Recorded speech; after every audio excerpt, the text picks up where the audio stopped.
नमस्ते साथीहरू सबैजनालाई।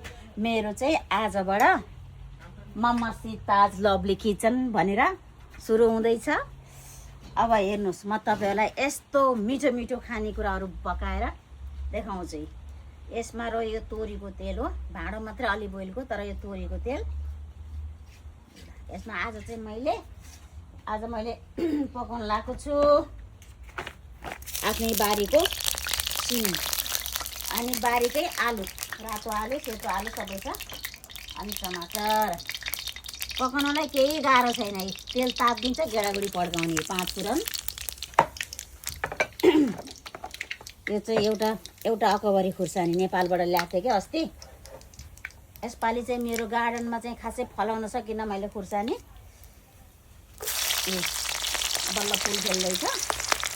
यति भइसकेपछि यसमा जान्छ अब बेसार गइसकेपछि हजुरहरूलाई अचम्म लाग्यो होला किन यो सीता दिदीले चाहिँ फेरि मम्मा सीता किचनमा किन प्याज युज भएन भनेर।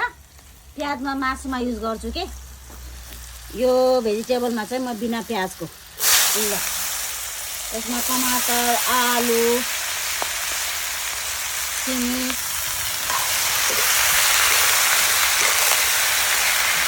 यति मिठो हुन्छ यो।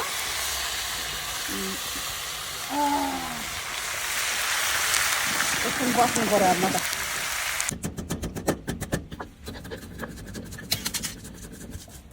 मिठो खानालाई त मसला पनि मजाले पाखुरा रन्किने गरेर पिस्न पर्यो नि। अब यो अलि धार लाउनु पर्ने बेला भयो क्या यो सिलौटोलाई, त्यही भएर हो। अब यतिको भएपछि चलेगा। झन् मिठो हुन्छ, झन् टेस्टी, यस्तो मजाको टेस्टी हुन्छ।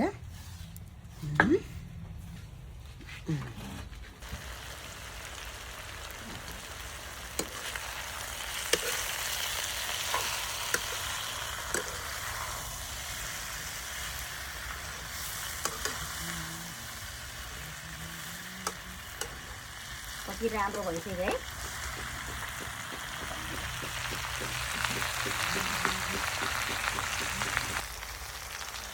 नुन त राखेर नि बिर्सेँ रहेछु, अलिअघि नि राखेर नि होइन, सरी भयो कि कति लाग्छ खै। ल मलाई धनियाँ ल्याइदिनु त हो बारीबाट खिचेर। ओहो, बारीमा खानेको आलु चलाउँदामै फुत्त पग्लिसक्यो बोक्रा सहित। आज चाहिँ 2 साल भात ल्याउँदैछ। ल भयो बाबु, अब त्यति भएपछि ल।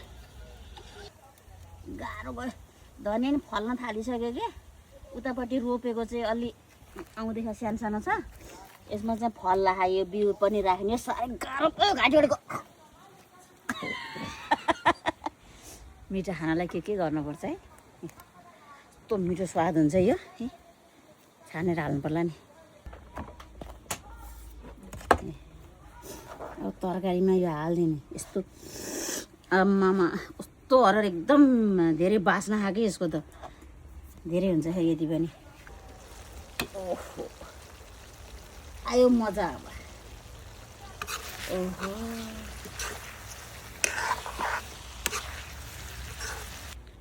अब पकाउँछु म मासु।